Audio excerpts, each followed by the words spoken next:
اچھا گمان، مسلمانوں سے اچھا گمان رکھو، حسن ظن، تمام مسلمانوں سے عموماً اور اپنے ساتھیوں سے خصوصاً اچھا گمان رکھو۔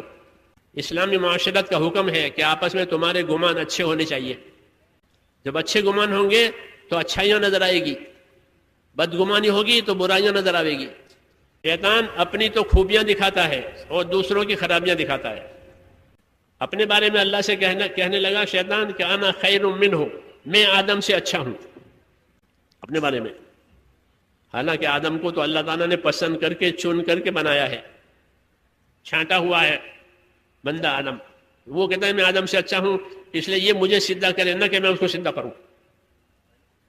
اپنی خوبی دیکھ رہا، آدم علیہ السلام میں اس کو خوبی اس کو نظر نہیں آتی۔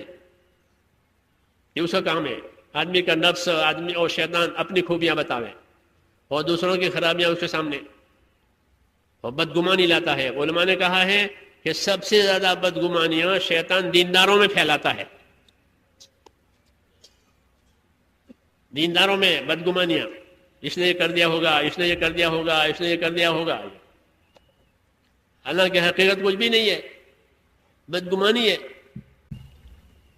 دین نے حکم دیا ہے کہ اچھا گمان رکھو۔ مولانا الیاس صاحب رحمۃ اللہ علیہ فرماتے تھے کہ ہماری تحریک یہ تو خوبیوں کا لین دین ہے۔ مسلمانوں کی خوبیاں دیکھو، جماعت اس لیے ہوتی ہے، جماعت میں 8-10 آدمی ہوتے ہیں، ہر آدمی میں خوبی ہوتی ہے، تو ایک دوسرے کی خوبیاں اس سے مستفید ہو جاؤ، خوبیاں جمع کرو، ایک دوسرے کی خوبیاں لو۔ یہ ذکر کرنے والا ہے، یہ خدمت کرنے والا ہے، یہ عبادت کرنے والا ہے، یہ بھاگ دوڑ کرنے والا ہے، یہ تشکیل کرنے والا ہے، یہ ہر ایک کی الگ الگ ہوتی ہے۔ 5 انگلیاں ایک سے نہیں بنائی اللہ نے، ہر ایک میں خیر ہے۔ حضور فرماتے ہیں الناس معادن کمعادن الذهب والفضہ، کہ لوگ اپنی جگہ ایسے قیمتی ہیں جیسے سونے اور چاندی کی کانیں ہوتی ہیں۔ ایک ایک آدمی سونے کی کان کی طرح سونا بھرا ہوا ہے اس میں۔ اگر اچھا گمان ہوگا تو خوبیاں نظر آئے گی، عقیدت ہوگی، محبت ہوگی، اور اگر شیطان کی طرف سے آ کر بدگمانی پیدا ہوگی پھر کٹ کٹاؤ ہوگا۔ سب سے پہلا اثر بدگمانی کا تعاون ختم ہو جائے گا، ذہن تعاون نہیں کرے گا کہ میں نہیں جانتا یہ جانے، کیوں کہ اس کو بدگمانی پیدا ہو گئی ہے، اور بدگمانی کی کوئی دلیل نہیں ہوتی۔ نظر بدل گئی ہے تو اس کو اس کی خرابیاں ہی نظر آتی ہیں ذہن میں۔ پہلے خرابیاں بدگمانی کی وجہ ذہن میں نظر آئے گی، پھر زبان پر آئے گی، جب زبان پر آئے گی تو وہی بات غیبت بنے گی، بدگمانی کے بعد غیبت بنتی ہے۔